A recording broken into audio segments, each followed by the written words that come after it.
If you make dance music, you've probably run into the challenge how to arrange a dance music track. Because there are plenty of genres that use chorus and verse and alternating those two sound worlds to create dynamic tension. Whereas in dance music, what you're usually working with is a groove that's fairly linear, and you want that groove to evolve and to breathe over the course of the track, but without going into such a drastic change like a verse-chorus kind of relationship. And sure, you've probably heard of doing a break and a drop, which is where you just remove your low-end elements and then you bring them back, and that's like a classic dance music thing to do. However, just doing breaks and drops all the time will not get you to an interesting and mature 4, 5, 6 minute track. So how can we address this? First, let's discuss what is the problem, because if we can really put words onto it, then it already becomes easier to solve. The problem is that we run out of dynamic interest in the track. What is dynamic interest? Well, you've probably heard of dynamic range, right? Which is sometimes used as a very technical term to describe really the difference between how quiet does your track go when it's quiet and how loud does it go when it's loud. However, I'm talking now on an artistic, emotional level. Does your track have dynamic interest? Is it always bringing the same message, or is that message evolving in some way that keeps our interest alive? And in the dance music genres that I'm most interested in,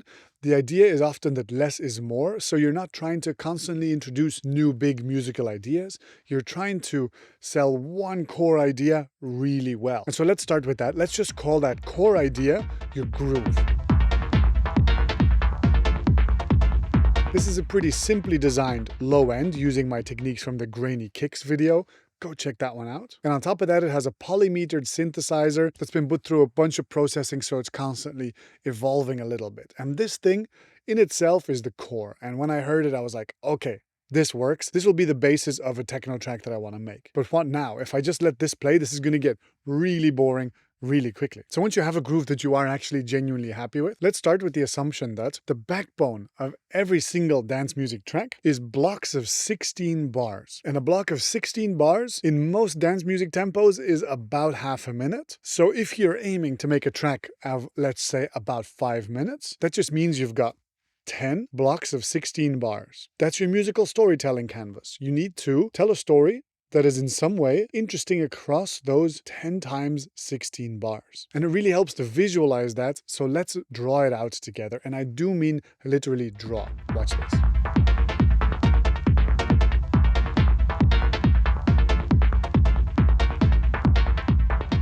There we go. 10 blocks of 16 bars. Each of these little stripes represents 16 bars. So we have the same loop going 10 times. And this musical story right now has zero dynamic interest. There is nothing that happens in this song that is in any way interesting or refreshes our ears. It's a good loop, but that just will not do. So now we have to figure out where in this topology, where in this landscape, where in this roadmap that we can start doing interesting things.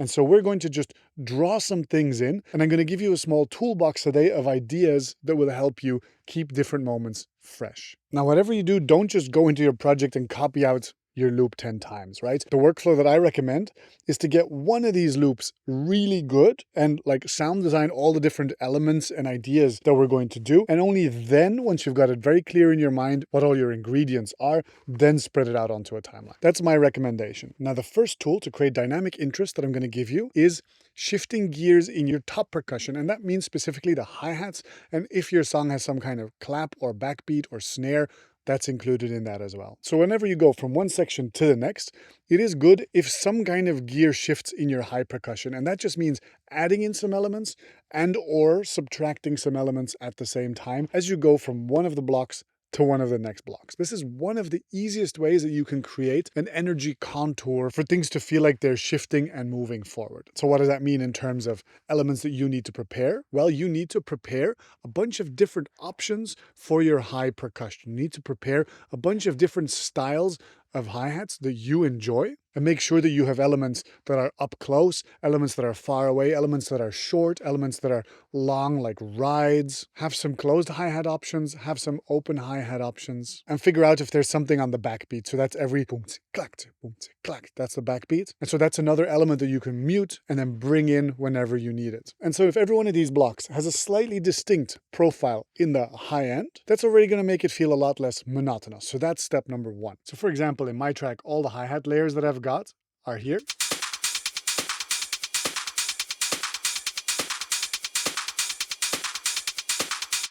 So there's like a 909 loop going on with a little backbeat clap, a really small closed hi-hat, a hi-hat phrase, which is something that's not quite a upbeat hi-hat. It's got a little bit more interest going on. We've got a similar phrase on something that's a lot more natural. Listen to what it sounds like with the kick. I found that quite an interesting contrast of timbres. Then we've got like a ride that gradually gets longer, closer to the end of its phrase. Then we've got a ride cymbal that's quite dark and that has a contour that opens up as we get closer to the end of a block of 16, which gives a little bit of a push-pull feeling. I've got a more silvery, splashy ride cymbal. I've got a little hit of noise around 500 hertz that I thought was good, that added to the groove. Got a little rim shot in there as well. And then a tiny little hi-hat here that I wanted to add in as a little accent. And so you wouldn't play all of these layers at the same time, right? The idea is that you design plenty of options for yourself so that then you can disactivate them and then add in just the one that feels interesting in that moment.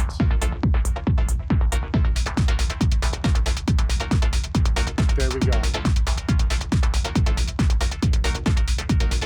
The next tool in your toolbox is, I would say, probably the most exciting, which is that we're going to create breaks and turnarounds. And so what is a break? Well, a break is simply a section, let's say an entire block of these, that you're going to mark as being a break. And in a break, what you do is you bring down the energy of your track very strongly by specifically removing the kick and whatever low percussion there is, so that you take out the feet from under the audience, and then at the end of the break you give it back in something that often is referred to as the drop, right? Not all music needs to have super explicit breaks and drops, but it's a tool that you can use according to your own taste. I'm more interested in fairly groovy, consistent techno where I'm not going to make the breaks too long, but there's other genres where the breaks are super long. But let's, for example, just designate one of these somewhere in the middle as a break. Let's say I want the sixth one to be a break. Let me color that in. So the sixth one's going to be a break, and that's going to be a very important moment for the energy contour of our track, because building up towards the break and then coming out of the break, that's going to have a certain feeling to it. So if that's going to be the break, the second concept that I'd want you to know is the turnaround. And a turnaround is often used as a phrase,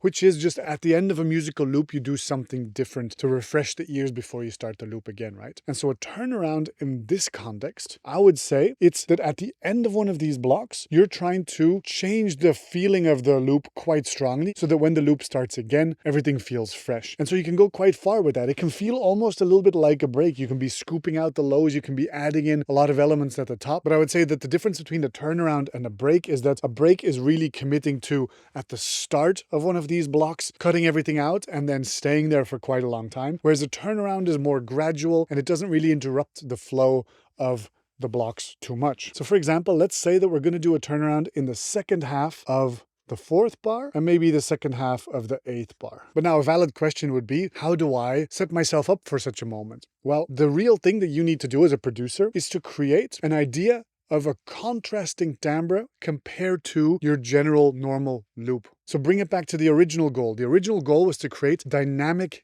interest, right? Dynamic interest just means that we need to feel that at the end of this track, we've lived quite a few interesting things without necessarily changing the musical idea all the time. So we need to design something that is qualitatively different from our loop. For my composition, I created a bunch of psychedelic effects that sounds like this.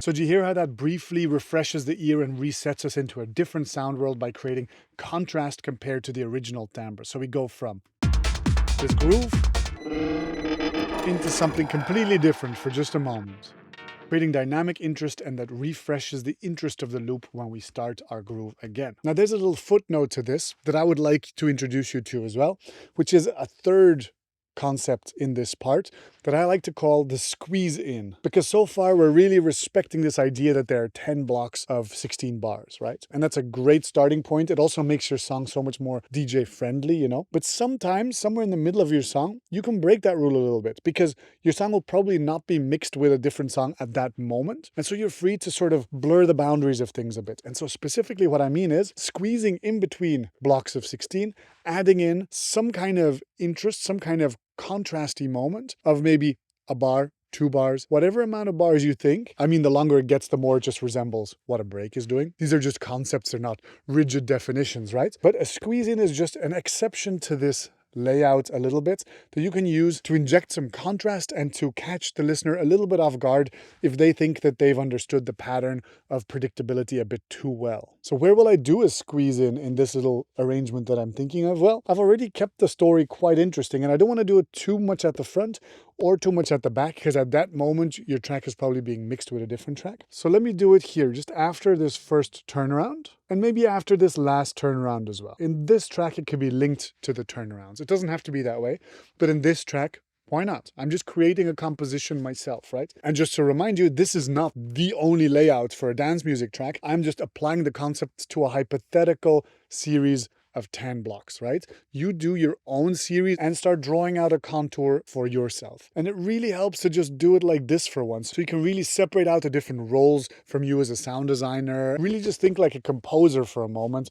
and just use pen and paper. It's exciting. And so concretely how to prepare for this really is for me to just take my 16 bars and at the end of the 16 bars, add in this case, I think I did 3 bars of silence and start generating ideas in there. So in my prep work, I've got my loop of 16 bars plus a little bit at the end that is the contrasting section. Contrast leads to dynamic interest, okay? If you've made it this far, by the way, you might be interested in following one of my courses on courses.underdog.brussels. Have a look over there if you want a really systematic approach to making electronic music. And so the third tool that I want to recommend is big markers and reverses. And what do I mean by that? Well, a marker is something like a cymbal splash or a splash of white noise or a splash of anything, some kind of interesting sound at the start of one of these sections. And a reverse is exactly the opposite of that. It's just a buildup of fullness, which implies that some kind of contrast is about to happen. One of the mistakes I used to make is I used to do big crashes at the start of every single block because I would just duplicate that stuff across the timeline and it would sound a bit overdone. So now that we're here in pen and paper, we can be like, okay,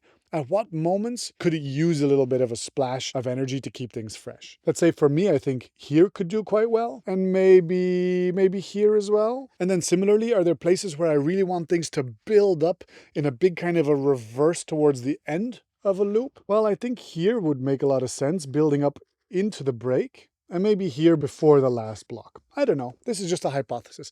I mean, once I apply this in the DAW, I might end up changing some of these things when theory and practice collide because what's the saying? There's no plan so good that it survives reality or something. What's the saying? I'm sure it's up here on the screen now, probably.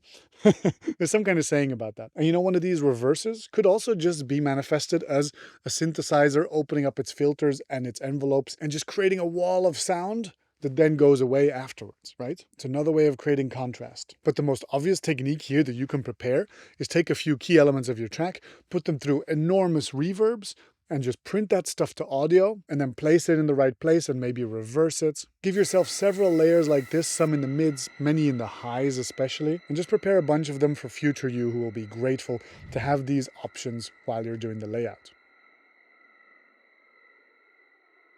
This track, I opted not really to make a lot of reverses. Let's see if I regret that decision later once I get to the layout, or maybe it's going to be fine. Now, we've already come quite far, but there's another tool I want to give you, which is calls and responses. You see, we've got a beat, we've got a groove, but at some point, it could be good to have a layer on top of that of some elements that are doing a call and response, which really helps us navigate the groove. And a call and response is just one synthesizer or percussion doing something for a moment, a note or two, then a little break, then something responding to it as if it's a conversation, and then possibly at the end, a turnaround element. So for example, a microcosmos of that, and I know I'm going to look silly doing it, but might be something like tak, tak, tak, tak, tak, tak. Do you see the structure of that? So there's a call, a response, and then a little turnaround at the end. And that's a musical phrase that functions a lot like a human sentence. It has a start, a middle, and an end. And so this is the kind of pattern that can sit on top of your musical core identity, and it doesn't have to be very flashy. Like here are mine, for example.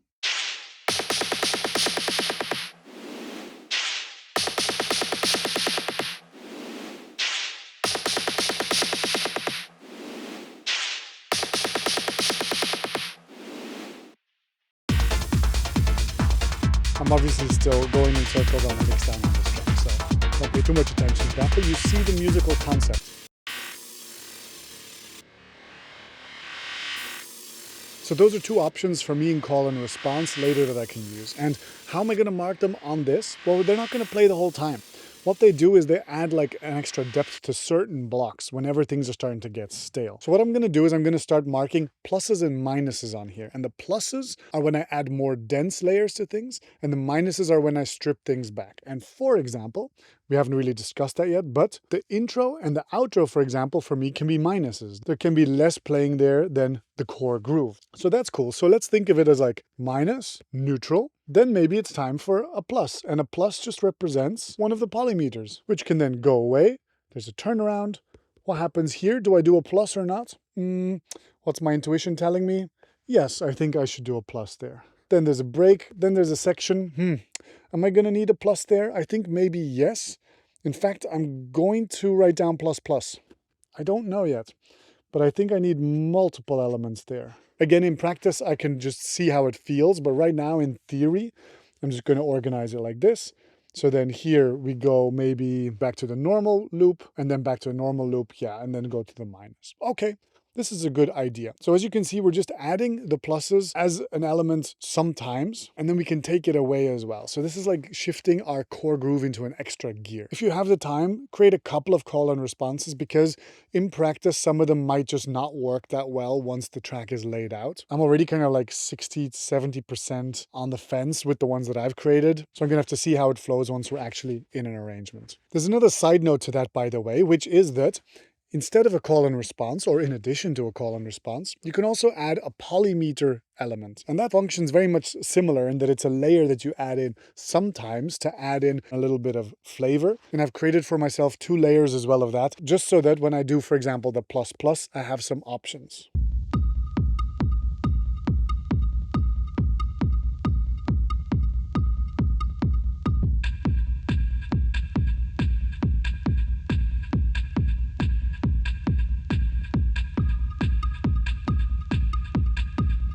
It's yet another element that can either serve as a plus, or for example, it can even serve a little bit as a marker or a reverse, in that it can come in and swell to mark the start or the end of a section. The 5th tool, and it's getting to be a lot. I'm trying to give you as many tools as possible. You don't have to use them all. Use them at your own discretion, right? But another tool that you can use is what I'm going to call the scoop up, and also minimalism moments. These are two little concepts I want to give to you together. The scoop up is when, instead of at the end of a block or during the break that you take away the low elements, you take them away at the start of a block, just for a little bit, just to surprise people and catch people off guard. For example, here at the start of the 3rd block, I'm going to scoop up, and the scoop up might only last a bar, 2 bars, 4 bars, I don't know how long. The goal is a little bit just to catch people off guard and to bring it back immediately. We're definitely not interrupting the groove at all here. What would be another good place to do a scoop up? I don't see that many other good places. In relationship to how all the blocks are supposed to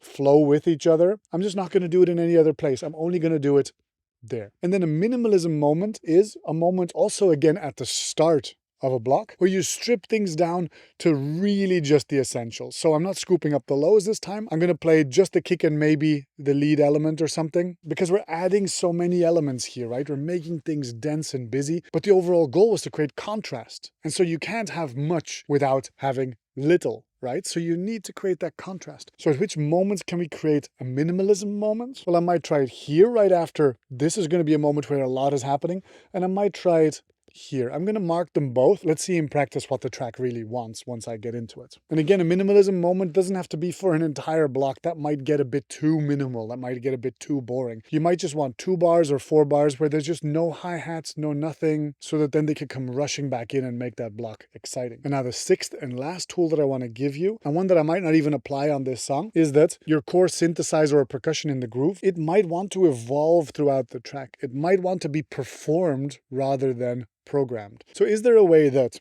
maybe once we've done the arrangement, that we can go back into our main synthesizer and perform some part of it, which means just having our hands on a MIDI controller or something so that we can tweak some parameters of it. And specifically the parameters that are most likely to be tweaked are the filter cutoff and the envelope lengths, so that the sound can become brighter, darker, longer, shorter. I really want my track to be fairly hypnotic and monotonous, so I'm not really going to do that. However, I might still apply filters in some sections, treat the lead slightly differently in some sections. We'll see, but I'm not going to perform it. But that is number 6. And maybe it's interesting if you are going to perform it to duplicate it first and keep your loopy version, because you've probably been designing that as a kind of a sweet spot and you don't want to lose that magic, because when you perform it, maybe you're not going to like the results or something. But try it out. So cool, that gives me a shopping list of things that I have to create for my own track, and then a plan of attack for arranging it in a way that has some kind of intention and some kind of focus. Even if you don't get as nerdy about it as I just have in this video, obviously I got really nerdy, a lot of these things might come to you intuitively. But if you're feeling blocked, this is a toolbox that I hope helps you. I've said it before and I'll say it again. If you like learning from me in a more structured context, go follow one of my courses. Like the video and subscribe, and say something nice to me in the comments. Have I missed any core concepts of arranging dance music? Remember, dynamic interest is fueled by contrast, and in dance music we often focus on refining one idea rather than piling many ideas up on top of each other. That was all for me. Cheers. Bye-bye.